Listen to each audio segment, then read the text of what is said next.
Welcome to the introduction into the rabbinical literature. My name is Zika, and I'm blessed and honored to give you today the English version of the introduction into the rabbinical literature. My task is to give you a basic understanding and an overview of the different definitions of the most important works of rabbinical literature, so that you have an overview in the back of your mind in the following lecture. However, my main concern is that you develop an understanding of rabbinical literature in its historical context. Rabbinic literature is like a puzzle that has to be put together, and only when viewed as a whole in its context it can be understood. Let's have a look on the outline of today's section. First, I'm giving you a little introduction into the topic. Then we have a look at the historical background. I will give you the differences between the written and oral Torah, the definitions. They're going to be a lot. And then you can study on your own if you like to the attachment section, where I put the Qumran manuscripts in, and you can have a watch on different videos such as Tiberius from a rabbinical viewpoint. And last but not least, you will find the bibliography in case you want to study some things more in depth on your own. So let's start with the introduction. In the broader sense, we can understand under rabbinical literature all rabbinical writings from the origin 70 AD of rabbinic Judaism to around 1014 AD.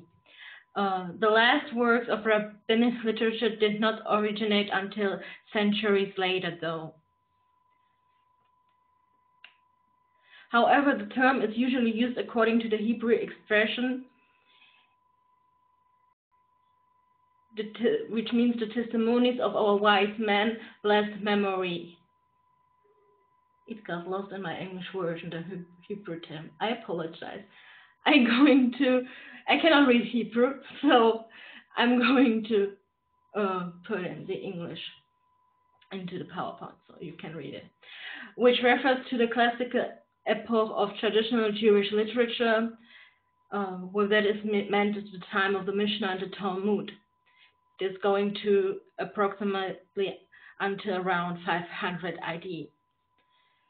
Characteristical for the rabbinical literature was that it was put together from a number of views of different named rabbis. Sometimes the views are consistent, but often they are very contradicting. You get the overall impression of a company where a large number of experts is engaged working together over several generations on a project. And this project is, in this case, the clarification of scripture and the application of it to everyday life. First, we must deal with the historical background in order to be able to understand the causes for the origin of rabbinical literature. I brought a statement by the first Prime Minister of the State of Israel on the Talmud by David Ben-Gurion. And he is writing, or was writing in one of his books, the memoirs. But Jews as Jews made only one positive contribution. They created through the Talmud and through their traditions a sort of portable homeland that kept them together through 2,000 years of wandering and eventually enabled them to return to the very land held by their ancestors. So you can see in the statement which importance in the Talmud, I will explain what it is, but the oral Torah got throughout the centuries for the Jewish people. So bear in mind, all the things I'm telling you today are from a Jewish perspective, from a rabbinical Jewish perspective. So it's not our Christian view on things. So you need to keep this in mind, please. So to understand what actually happened, we have a look in the history in a while, but the two most important centers of Jewish life were Israel, and you will often find in the literature also the term Palestine, But this is another thematic discussion that is not to be discussed here today. I will refer to the area as Israel, and to the other area, this is Babylonia. From these centers, the rabbinical literature emerged almost exclusively. With the defeat in AD 17 against Rome, the Jews lost the last remnant of state independence. What exactly happened in AD 70 and why is it so important? We have here a picture of Jerusalem, or part of Jerusalem, and we are going to have a look on the siege of Jerusalem a little, because this is important. The siege of Jerusalem, led by the future Emperor Titus in AD 17. Titus began his siege a few days before Passover on 14 April, surrounding the city with his legions. And at that time, according to Josephus, Jerusalem was thronged with many people who had come to celebrate Passover, of course. The thrust of the siege began in the west at the third wall north of the Jaffa Gate. By May, this was breached, and the second wall also was taken shortly afterwards, leaving the defenders in possession of the temple and the upper and lower city. The temple was finally captured and destroyed in August 17 AD, I'm sorry for my English, and the flames spread into the residential sections of the city. And according to Josephus, 1.1 million people, most of them Jewish, died in Jerusalem. And I'm going to read you now a short citation from out of Cassius, out of the Roman. Actually Cassius Dio, out of the Roman history of the epitome of book 65. So he's describing the situation then there in Jerusalem, or actually in the temple, around the temple. And I just wanted to read to you so you get an imagination. Then the Jews defended themselves much more vigorously than before, as if they had discovered a piece of rare good fortune in being able to fight near the temple and fall in its defense. The populace who was stationed below in the court, the senators on the steps, and the priests in the sanctuary itself. And though they were but a handful fighting against a far superior force, they were not conquered until a part of the temple was set on fire. Then they met death willingly, some throwing themselves on the swords of the Romans, some slaying one another, others taking their own lives, and still others leaping into the flames. And it seemed to everybody, and especially to them, that so far from being destruction, it was victory and salvation and happiness to them, that they perished along with the temple. So you get what importance the temple had for the Jewish people.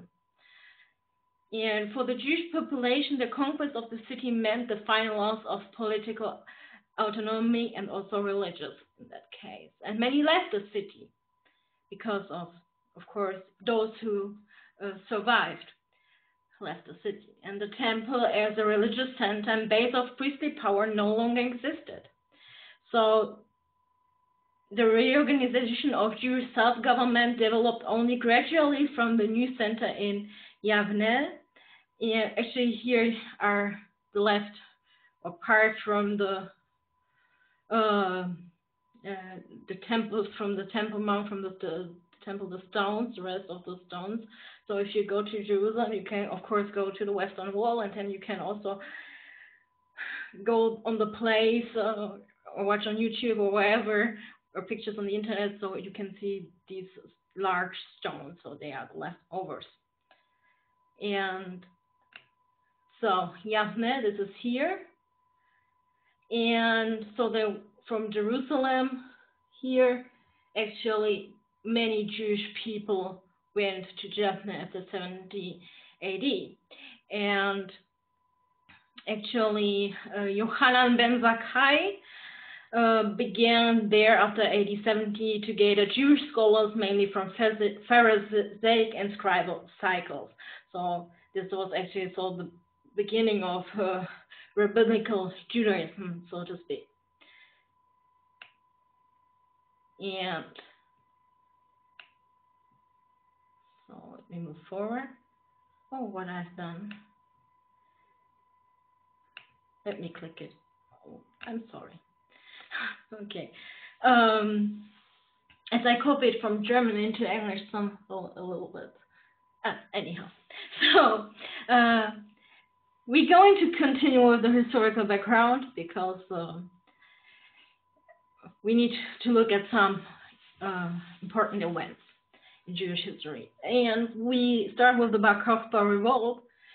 The Bar Kokhba revolt took place 132 until 135 AD and was actually led by Simon ben Kosewa or Kosiba, known to posterity as Bar Kokhba, who was a Jewish military leader who led the Bar Kokhba revolt against the Roman Empire. And some of the rabbinic scholars in this time of Bar Kokhba imagined him to be the long-expected Messiah. And the most famous, actually you might have heard of, is Rabbi Akiva, or Akiba. I apologize when I spell something wrong. Actually, in German the names are written different, in English the names are written different, and I'm certain that in Hebrew they are completely different spelled. So, but you know who I mean. So, and this Rabbi Akiva regarded Simon as the Jewish Messiah and gave him the name Bar Kokhba, meaning son of the star, according to messianic prophecy from the Old Testament. Then, after this Bar Kokhba revolt, there was a reconciliation with Rome after Hadrian's death in AD 138. And most of the Jewish population moved from Judea to Galilee, actually. After the Bar Kokhba revolt, the center of the rabbinic movement was no longer Yavne, but moved first to Usha from around 170 AD, then to Bet Shearim and Sepphoris, and finally from the middle of the 3rd century to Tiberias. I'm going to show you this now on the maps and some pictures, so you can imagine. So it moved to Usha around 117 AD, so this is in the Galilean area already. Then, oh yeah, here are some excavations from the city. Then to Bet Shearim, and you can see the city was actually on a hill and the tombs in the valley. And then to Sepphoris, this is also in the Galilean area. You can here see an aerial view of Sepphoris from the excavations of the city, and then to Tiberias. You're probably most well known of these cities. Yeah, this is a picture of Tiberias hugging the bank of Kinneret, as it was depicted in 1862. So now we move forward in history. Constitutio Antoniana Cartalis, or however you want to spell it, in 212 AD, granted Roman citizenship to almost all imperial residents, including the Jewish people. Christianity became religio licita in the Roman Empire in 313 AD, and this means that Christianity was first legally recognized in some way, and with the sole rule of Constantine, this also became significant for Israel from 324 AD on. And Judaism, because of this, got more and more on the defense.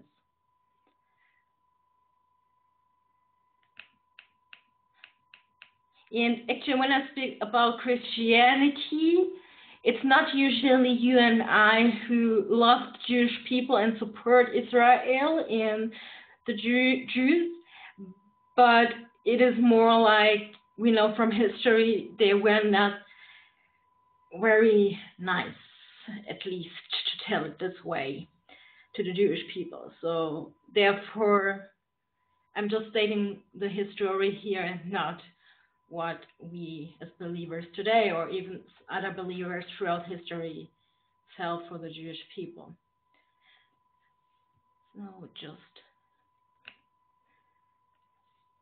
So Julian's reign gave the Jews a brief break of distress in the years 1361 through 1363 AD. In 1380 AD, I'm so sorry, Christianity became de facto the state religion through the Nicene Creed. It's not so easy to tell all this in English, so bear with me. And between AD 415 and AD 429, the institutions of the Jewish patriarchate were abolished. With patriarchs are meant here Hillel. We're going to talk about him a little bit later. Around 1330 before Christ to Gamaliel the sixth, around 400 to or 415 AD. So with the patriarchs are not meant Abraham, Isaac, and Jacob, but the rabbinical patriarchs, so to speak. And these institutions were abolished.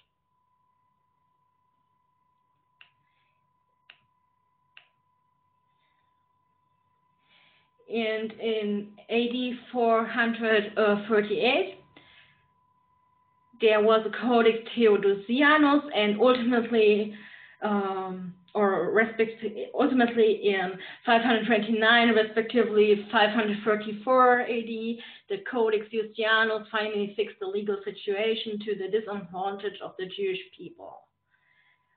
So since their historical background, we saw it is not surprising that the Jews in Israel expected a lot from the rule of the Persians around 614 to 628 AD. But were disappointed again. They endured the return of the Byzantine government until the Arab invasion took place in 638 and freed them actually out of the so-called Christian power. So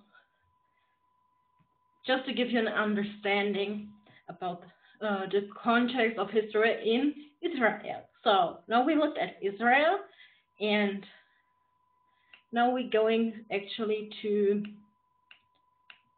this is not working, so I'm going to click it out, everything, and then go step by step. We're going to look now at Babylonia, so this area here approximately, and Babylonia was always residence of some Jews since the exile from 586 to 538 before Christ. Because of the Bar Kokhba revolt, Babylonia became more significant to the Jewish people, and many rabbis fled Israel to Babylonia and stayed there. And around AD 226, the rulership of the Sasanian Persians took place in Babylonia, and they had a Zoroastrian belief as their state religion, and this brought many problems for the Jewish population, because this is a religion. It's not easy to explain, but in short, it is one of the dualistic religions. And in a dualistic worldview, reality consists of two spheres that are absolutely opposed to each other, and not only two worlds are distinguished, but also two eternal deities, actually, as creators who produced these worlds. And I think we can already see the problems between a dualistic religion and the monotheistic religion like Judaism is in this short description. So in around 215 AD, they regained their autonomy under Shapur I, or Shapur I actually, and at the end of the 2nd century AD, the persecution of the Jews, at the same time also the persecution of Christians took place or started to take place, reached a climax around AD 468, and Jewish self-government was dissolved, synagogues were closed, and numerous rabbis killed. So the Jewish people faced persecution, not just in Israel, but also in Babylonia, actually. So this is important to keep in mind.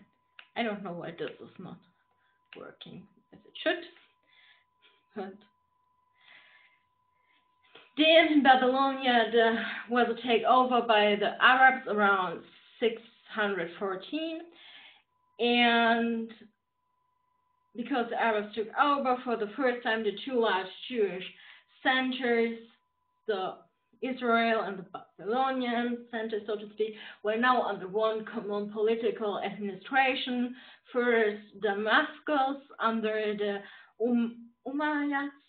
So Israel was closer to the center of power, actually, but then from 714 AD, the center shifted to Baghdad under the Abbasids, which led to a dominance of Babylonian Judaism. Also, Egypt, North Africa, and Spain gained importance for the Jewish people to live there. And in AD 1099, Crusaders conquered Jerusalem. And hereby actually ends the historical epoch and the Jewish world in which rabbinical literature originated. Even when many commentaries, or we're going to learn about this, the oral law and parts of it still, there are many commentaries, even centuries later, but the Jewish world in its context and where the original rabbinic literature originated finished. So now we're going to have a look on the written and oral Torah. And I'm not sure if I want to show. It's not so important for now. So according to the Orthodox understanding, the oral Torah was revealed together with the scriptures. And in the Ethics of the Fathers, this is a rabbinical writing. You can read the following. Moses received the Torah from Sinai and gave it over to Joshua. Joshua gave it over to the elders to the prophets, and the prophets gave it over to the men of the Great Assembly. They, the men of the Great Assembly, would always say these three things: precautions and judgment, establish many pupils, and make a safe defense around the Torah. So liberal Jews emphasize a progressive unfolding revelation that must be adapted to the times. And an example are the commandments for temple service in Jerusalem that have not been carried out since the destruction by the Romans in AD 17, as well as some agricultural commandments that only apply to the land of Israel. Nevertheless, they were always studied at all times and also in the diaspora. And some of these can be kept again today because we know the Jews are back in the land of Israel, and one can again be observed in Israel today. So you can actually see the gardens that lie fallow in the 7th year. It is their Sabbath according to Leviticus 25. So the oral Torah was not necessary because of the imperfection of the written law, but because of the inevitable limitations of everything written, and that they require further explanation in everyday life. So just to get an imagination of what I'm talking actually about. The Torah, for example, says you are not to do any work on the Sabbath, okay? So, but it does not further define the different categories of the work that are actually forbidden. And so, therefore, actually the discussion started, or what actually are the categories of the work? So, can I cook? Can I not cook? Yes. Can I work or not? Or can I go for a walk or not? Or many, many else of these categories on questions for the practical life. And what the oral Torah tries to do is to fill this information gap of questions, so to speak. And you can see already the difference. The written Torah had a timeless quality, and when we speak about the Torah, I'm going to talk, no, not yet, I'm sorry. So the written Torah had a timeless quality due to its nature and being a record, in that nothing could be added or taken away, as it is stated in Deuteronomy 4:2. And the oral Torah, on the other hand, is a corpus of living, growing laws and traditions that respond to changing circumstances and growth in size as new questions arise over time through the generations. And this makes the oral Torah, you can imagine, very prone to error.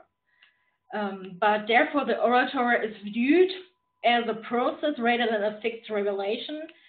And this is also emphasized in many proverbs and stories through the rabbinical literature. So just that you get a short overview. So now the fun starts, because it depends also on how different rabbis see things.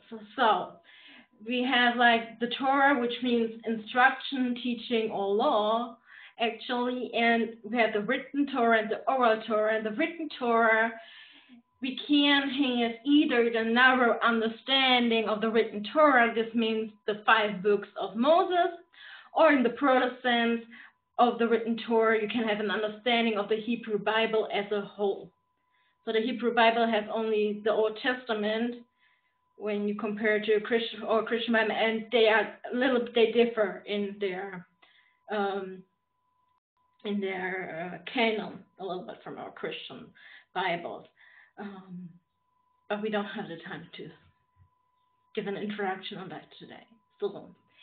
And with the oral Torah, it is the case that in the broader sense of the oral Torah, everything that has been said is said or will be said in light of the interpretation of the written Torah, or in the narrow understanding of the oral Torah, the rabbinic writings, Mishnah, Talmud, and Midrash. And we're going to talk about what this is in a while. But you can see already there are, even from viewpoints and realms of interpretation,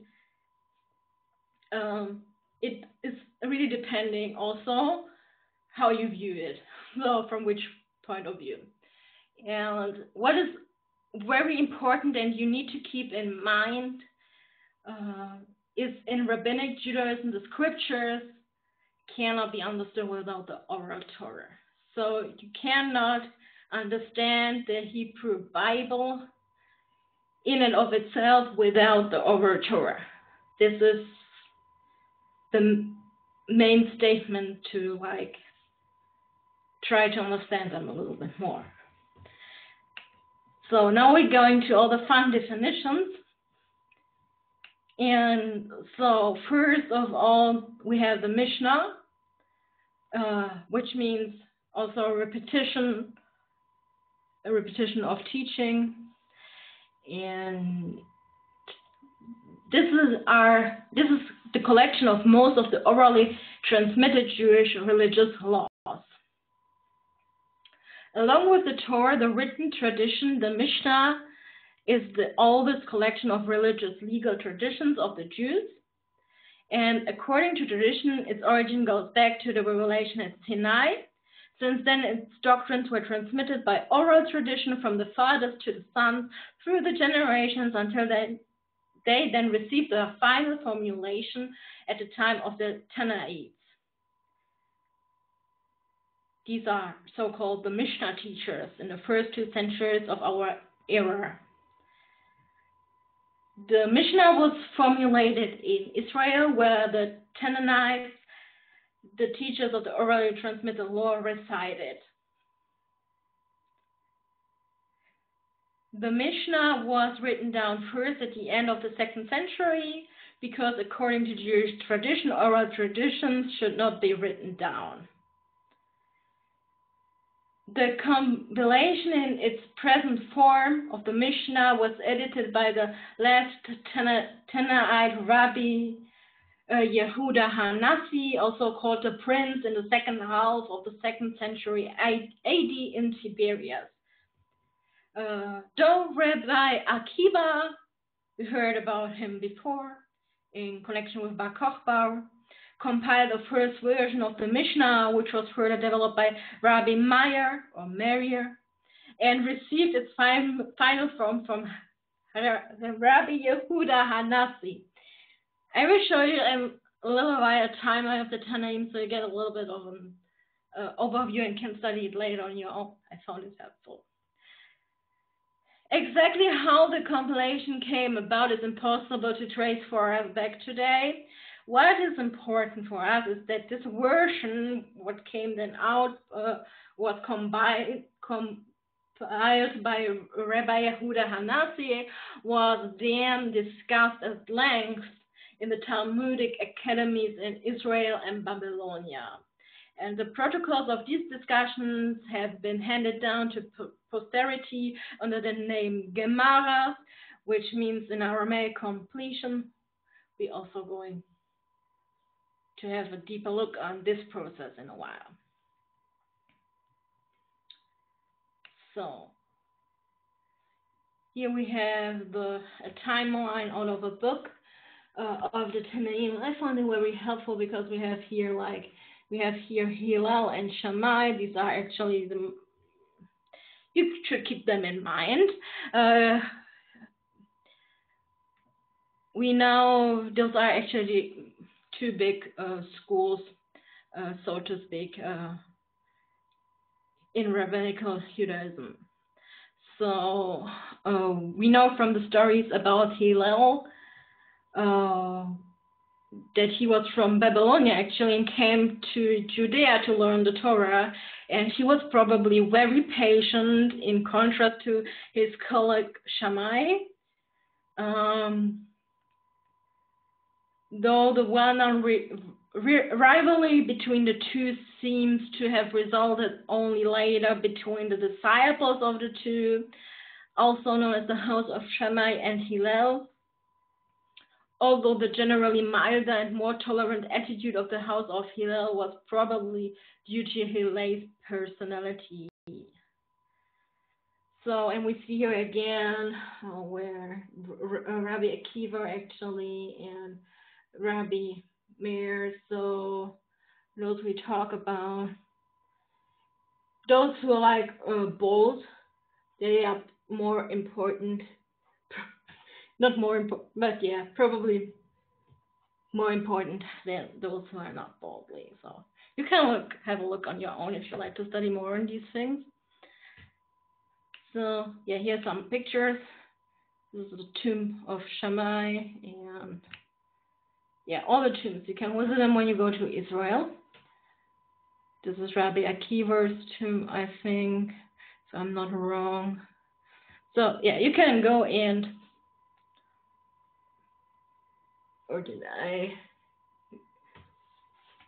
go watch it on your own in the PowerPoint slide? So yeah, the Mishnah and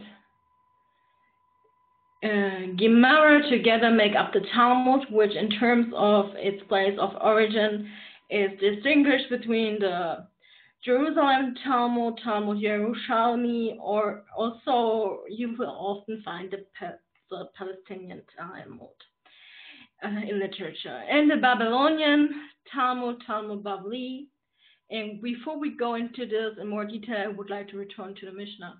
This is actually from the German presentation, so just if this was a picture, I could not like transform it into English. But so the Mishnah encompasses 6 main parts of orders.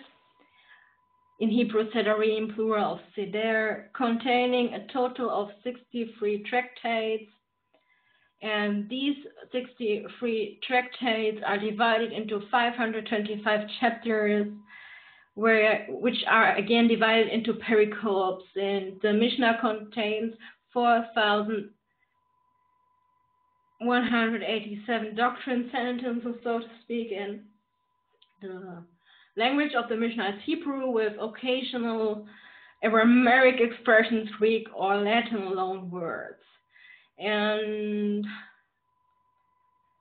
the Hebrew in the Mishnah differs from the biblical Hebrew, and is actually the basis, or was actually the basis for the modern Hebrew that is taught today in Israel. These are the 6 orders of the Mishnah. We have, I'm not going to speak the Hebrew words. So we have the seed. Oh my goodness, what am I doing? We have the seeds.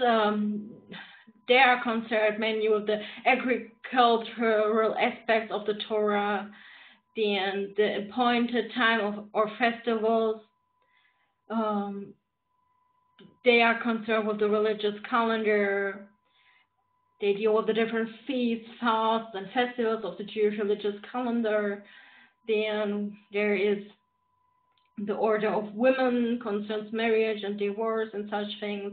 Then the order of damages is concerned mainly with civil and criminal law and its administration. And then the order of holiness is concerned mainly with the temple service and the order of purities. This is concerned with ritual purity and impurity, most of it with the Levitical law. Then we have the Tosefta, also could be means supplement. This is a collection of doctrines of orally transmitted Jewish religious laws. It's a parallel work to the Mishnah without having the same authority as the Mishnah has. The main authors were the Israelite teachers of the law, Tannaites, Nehemiah and Hia ben Abba, beginning of the 3rd century AD, and the Amorian Azariah, 3rd century AD. Amora is the teacher of the period AD 200 to AD 500, between the closure of the Mishnah and the closure of the Talmud.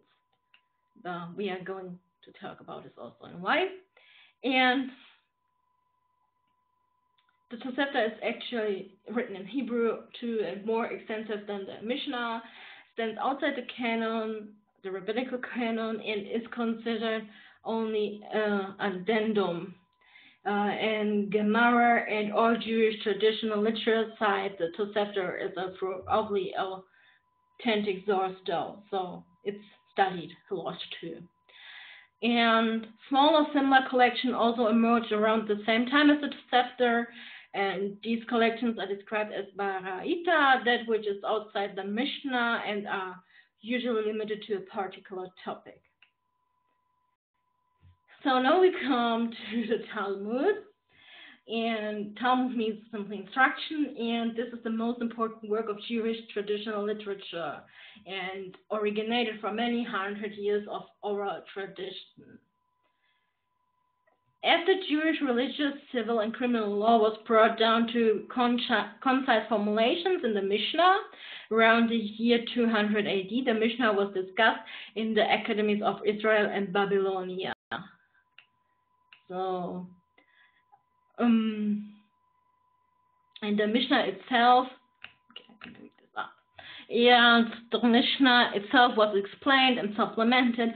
Questions were raised and answered in various ways in these both academies. Assertions were made, contested, and defended. The teachers of the law, henceforth called also explainers, Amoraim or Amorians, usually started from the purely legal, but soon reached all fields of interest. So they discussed natural sciences, medicine, astronomy, history, philosophy, pedagogy, and some of these teachers inserted legends, fables, parables, riddles, etc. into their lectures, and the transcripts of these lectures were passed down orally from generation to generation and were finally edited by redactors into a work that was given the name Gemara, which means also perfection. Yeah. Mishnah and Gemara together form the Talmud, actually. So, we got this. So, based on where the Talmud or the Gemara actually, the Mishnah was discussed and the Gemara came out of it, whether it was in Israel or in Babylonian. So we have actually two different Talmuds. We have the Jerusalem Talmud and the Babylonian Talmud. And the Mishnah is the same in the two Talmuds, but the Gemara will write considerably from each other, as you can imagine. So the Jerusalem Talmud was already completed around 317 AD. The Babylonian Talmud was edited until about 500 AD. In the Jerusalem Talmud, there were involved 5 generations of Amorians, and in the Babylonian Talmud, 7 generations. The Jerusalem Talmud has a less comprehensive Gemara. The Babylonian Talmud consists of 20 volumes containing a total of almost 3,000 slide sets. I don't know if that was the right translation from German, I pray so. Then the Jerusalem Talmud and the Babylonian Talmud are in Aramaic, but the Jerusalem Talmud is written in Western Aramaic, and the Babylonian in Eastern Aramaic, and both are in parts Hebrew. And in accordance with the Mishnah, the Talmud is organized into 6 main parts of orders. So this was the same for the Jerusalem Talmud and the Babylonian Talmud. And some tractates contain both Gemara, some only Jerusalem Gemara, some only Babylonian Gemara, and some have no Gemara at all. And when we talk of the Talmud par excellence, then usually it is the Babylonian Talmud we talk about, and this is referred to. And Talmud is written in the present tense. So this is a picture of by far the most significant piece in the collection. It is the world famous Babylonian Talmud, Codex Hebrew 95, which was written in France in 1342 and is the only medieval codex of this text that has survived almost intact. Because you have to bear in mind that there are not so many scriptures or ancient scriptures actually available because of the huge persecution the Jewish people faced. Also Christians burned a lot of their written papers, so it was, or books or scrolls, so it was not nice. So, but let's move forward. So we can look actually on a sample page from the Babylonian Talmud, so you can imagine how this actually looks like. Yeah, so you have here actually the chapter name, the chapter number, the section and the tractate. Then you have the chapter name. Then you have the Mishnah text here. Then you have the Gemara text here.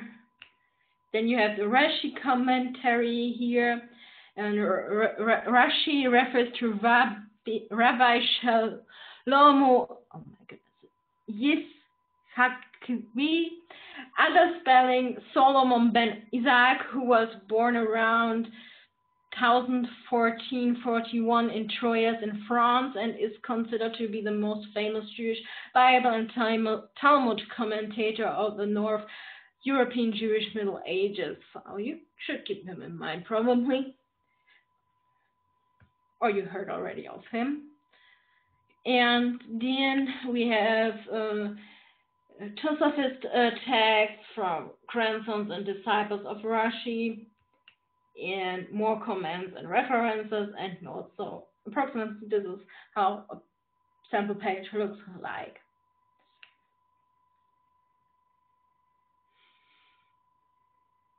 So now we come to the Midrash, which means Hebrew research in the Holy Scriptures, actually. And this provides a continuing commentary on particular portions of the Bible. mostly from anonymous editor. Mostly anonymous editor. What did I wrote here? Oh my goodness. Yeah, the author. I'm so sorry. The editor of the Midrash was mostly anonymous, and he combined individual Midrash works. So Midrashic works. So anyhow, it gives a summary of views and anonymously passed down interpretations on verses of the Bible. It lacks, though, the thoughtfulness and richness of the Talmudic discussions, and all the Midrashim combined are only a fraction of the size of the Babylonian Talmud. I learned actually that im in Hebrew is always plural, so I learned a little bit of Hebrew. The differentiation between halachic law interpreting and Aggadic narrative midrashim is very important. We're going to take a look at the differences in a few seconds. There is a lot, so bear with me. If you don't get anything out on your own, it is a lot.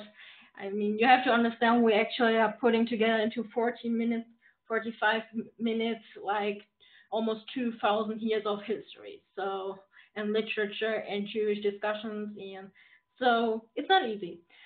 So in Jewish worship, the Midrash serves no function. It is nevertheless studied and read by a large number of Jews, as is the Talmud. So now we come to Halacha and Agada, and these are actually the two basic categories into which rabbinic literature can be divided. And so I brought two pictures to represent it a little bit, or try to. And the Bible itself includes two categories, actually: commandments, whether moral or legal, and narratives that contribute to a historical perspective in which the Jewish people play a special role in the history of God's relations with humanity. Of course, you cannot put all of writings into only two categories. For example, neither the Psalms nor the wisdom literature can be covered by these categories. And so also Haggadah and Halacha cannot cover all the categories, but they are the basis to divide the rabbinical literature. So we're going to have a look at these. The Halakha, which actually means going away, contains the summary of normative decisions that result from the discussions of the rabbis. And halakha means literally going away, and it means the way in which a biblical commandment has been translated into customary practice by the decisions of the oral law.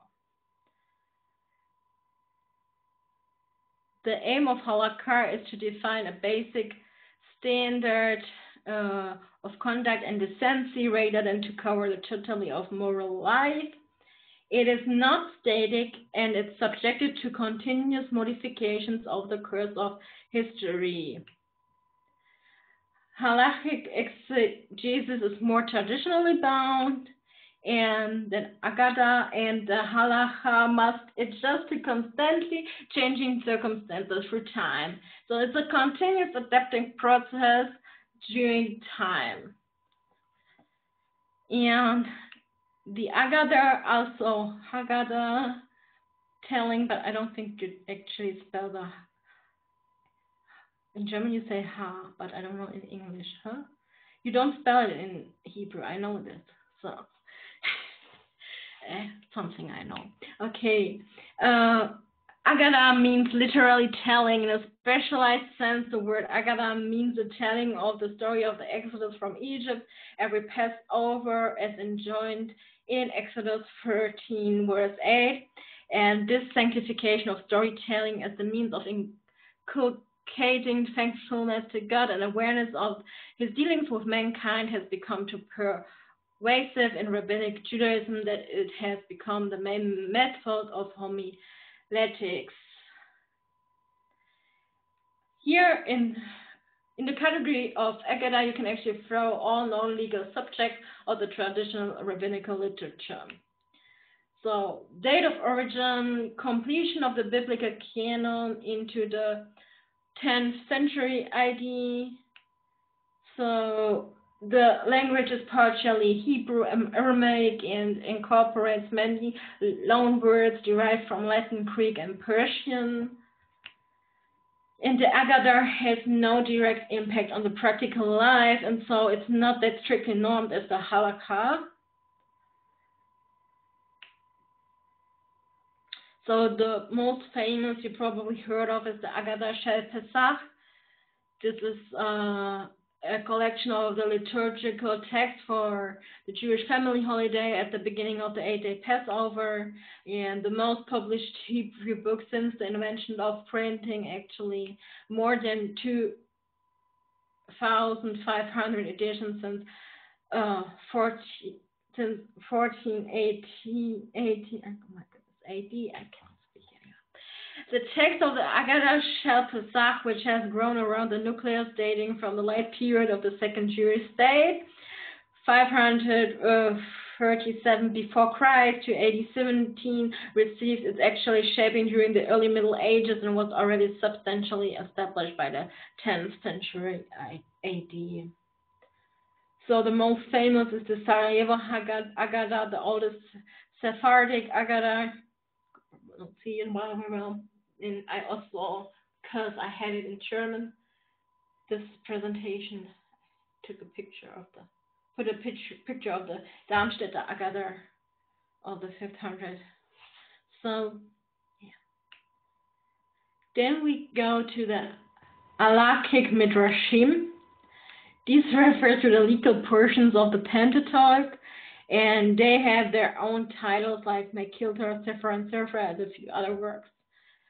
We are not focused on this part, but we're going to focus a little bit on the Agadic Midrashim.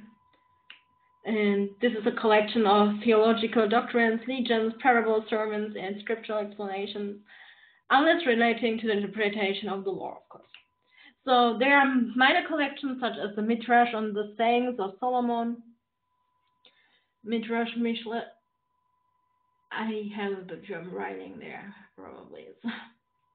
Midrash on the Psalms, Midrash Tehillim and Pesika, and the Midrash Rabbah, the Great Midrash.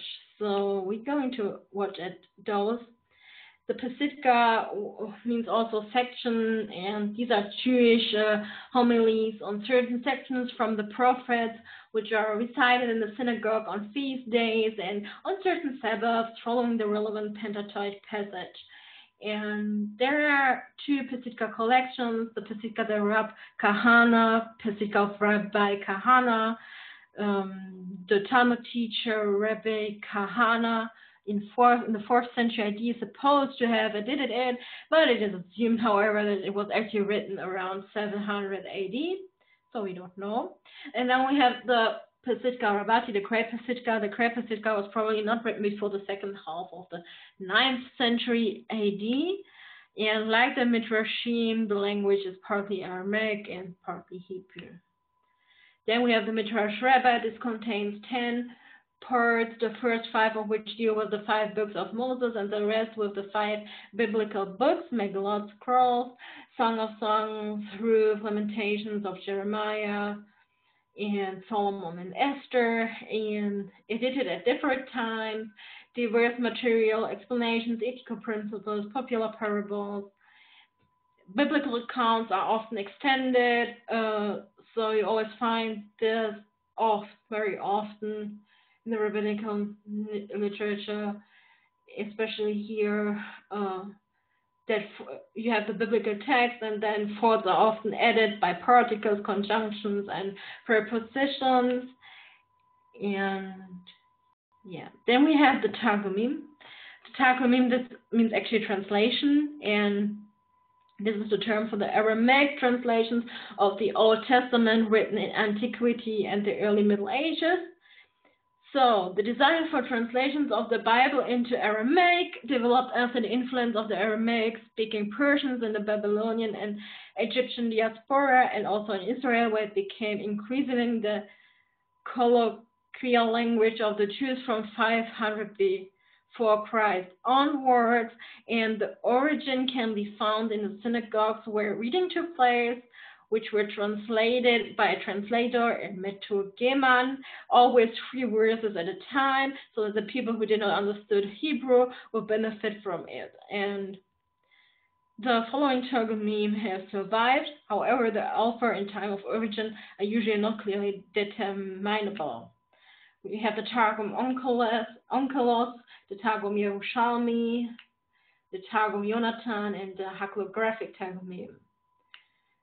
The Onkelos Targum was recited in the synagogue until the Middle Ages every Sabbath after the original text of the respective Torah portion of the week. So we can here see a picture of Abraham's Pentateuch with Targum and Rashi's commentary. My PowerPoint. Yeah. It is named after the author Onkelos, Hebrew form of the Greek name Aquilas, identity not exactly clear, probably 2nd, 3rd century AD, originated in Babylon. Then we have the Targum Yerushalmi, richer than the Targum Onkelos since it's strongly paraphrased. There is another fragmentary Targum Yerushalmi II, or 2nd, which reached its final form in the 7th century AD. Then we have the Targum Yonatan, probably written in the 4th century AD, a Aramaic translation of the prophetic books of the Old Testament that originated in Babylonia. And author Yonatan ben Yuzal, but the author is actually unknown as the author of the Onkelos Targum. So then we have the hagiographic Targumim. Let me click this out. We have there the Targums to the books of Chronicles that originated between the 5th and the 10th century AD. Those are attributed to an otherwise unknown Amorian teacher of the law, to Israel or Babylonian Talmud academics named Joseph. Then we have the Targum Sheni, the 2nd Targum. It's to the book of Esther actually, and it's completed around 1200 AD and can be considered as a collection of legends on the Easter story, approximately parallel to the Midrash Esther. And it is probably called 2nd because there is another 1st one, but it has not been preserved. Yeah, and then we come now to the style of rabbinic writings, but really shortly. We cannot go on this in depth. Just did you get an overview?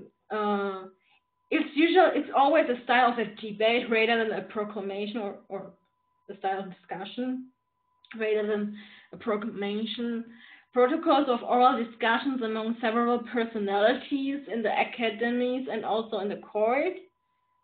And each quoted post is originally from an oral context, either a court or a discussion, and there are rules that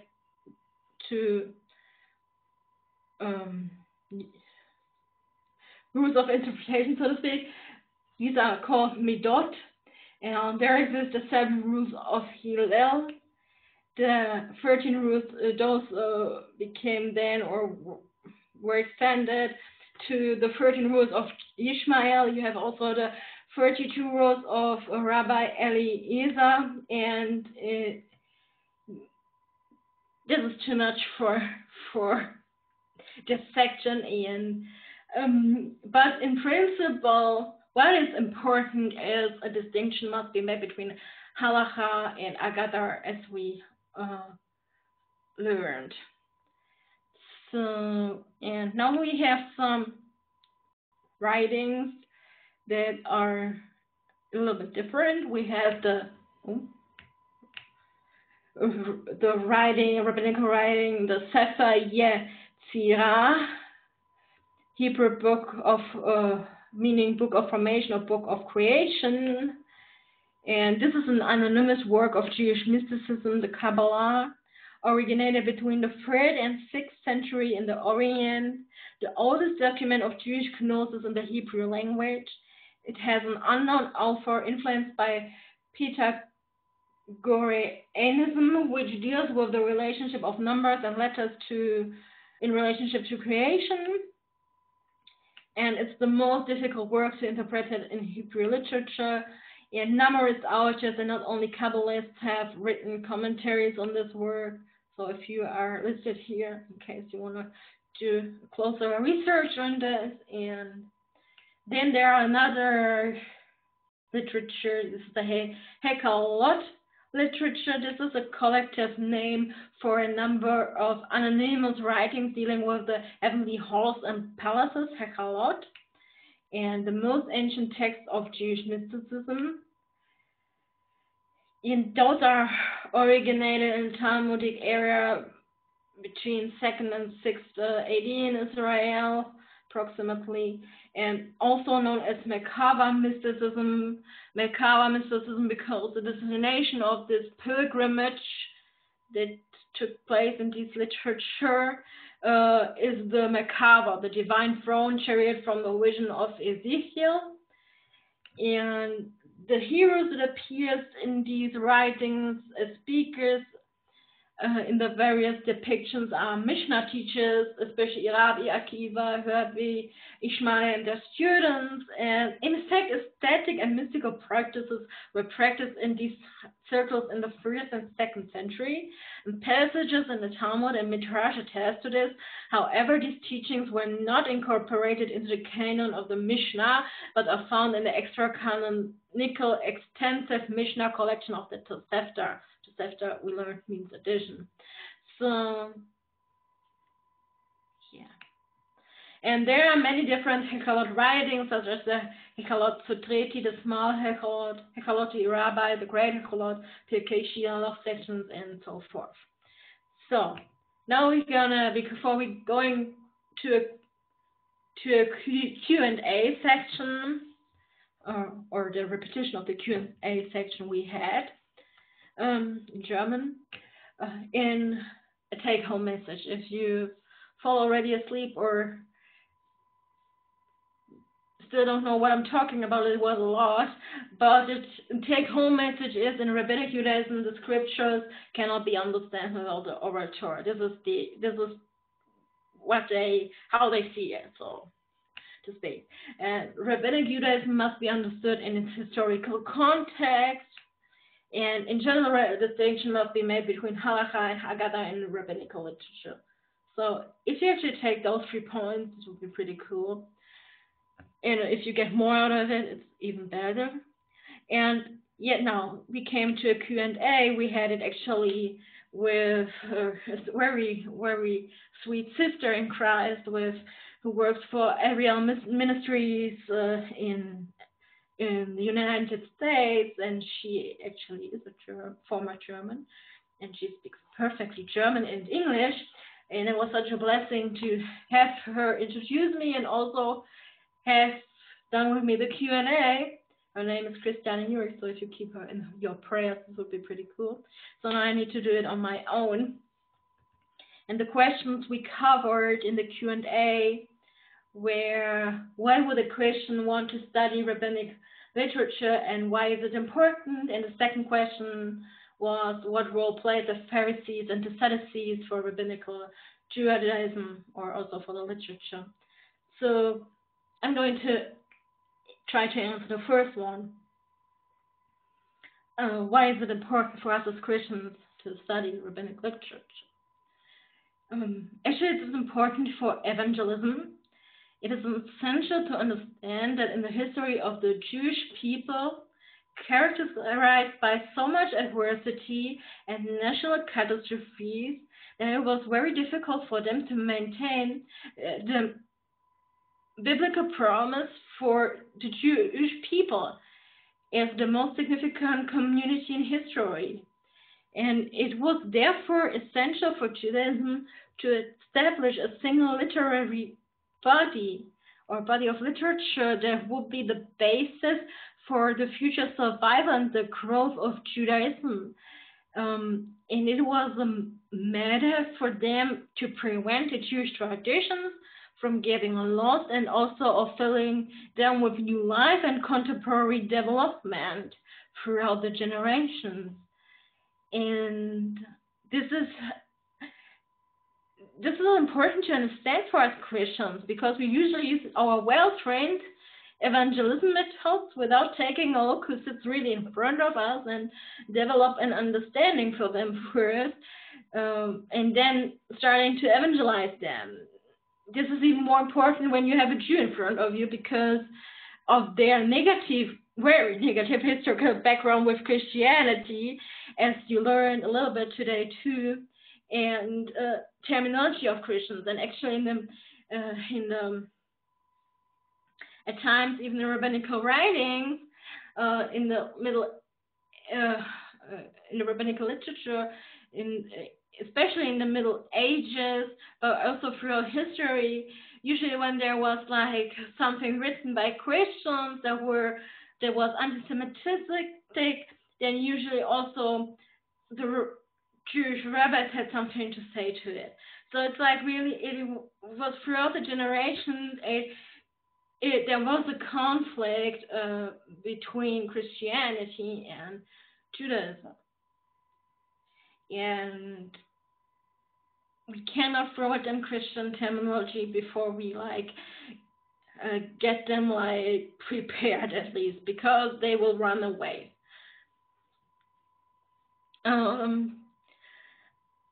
And also, it's actually very important to learn about the Jewish background and about the Jewish environment in which Jesus lived. Jesus was a Jew when he was walking earth.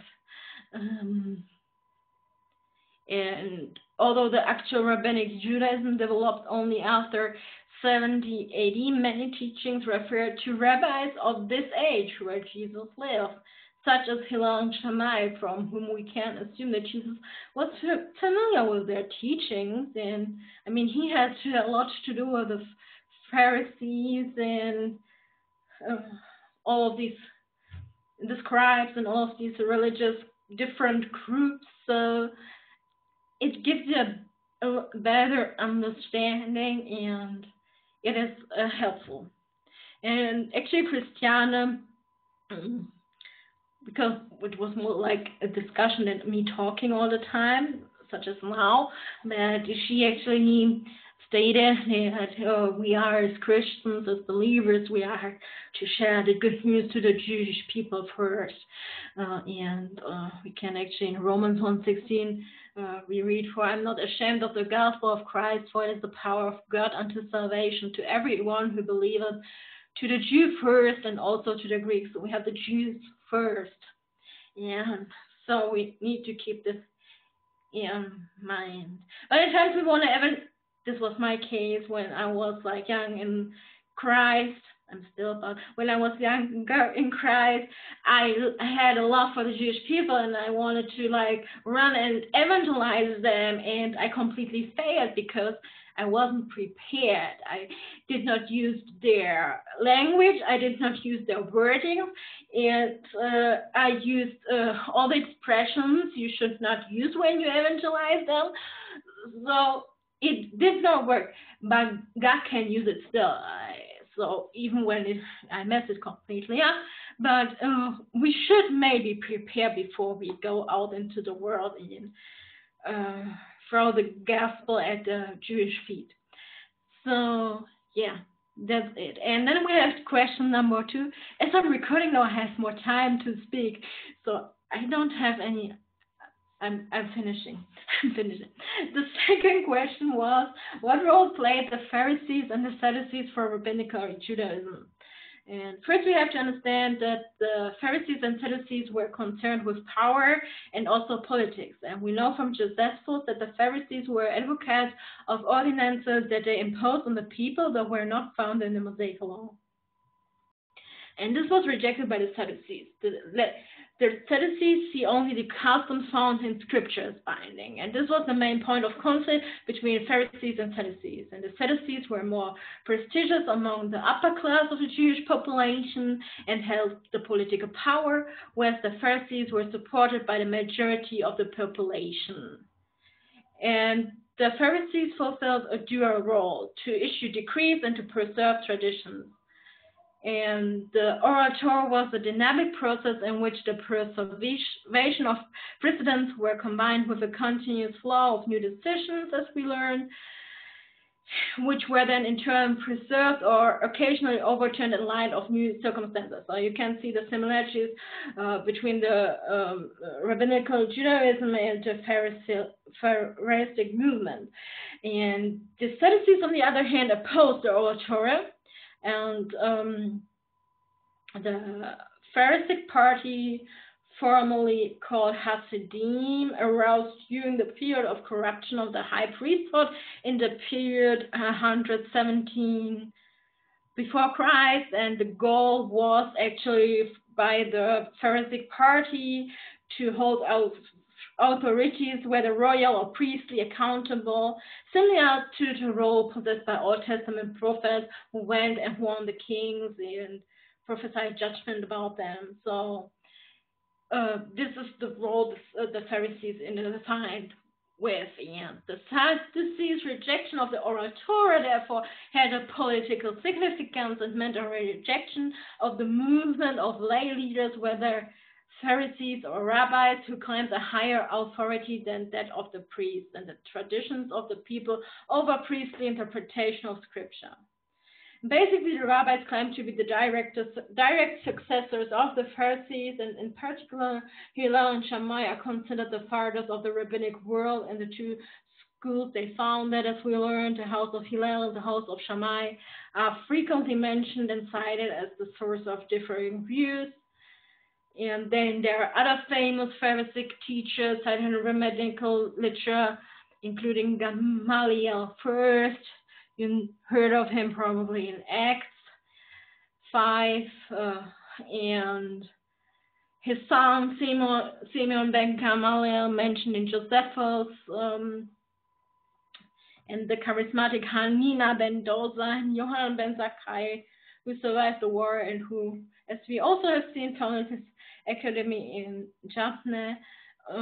At times, it is questioned in how much the rabbinical Judaism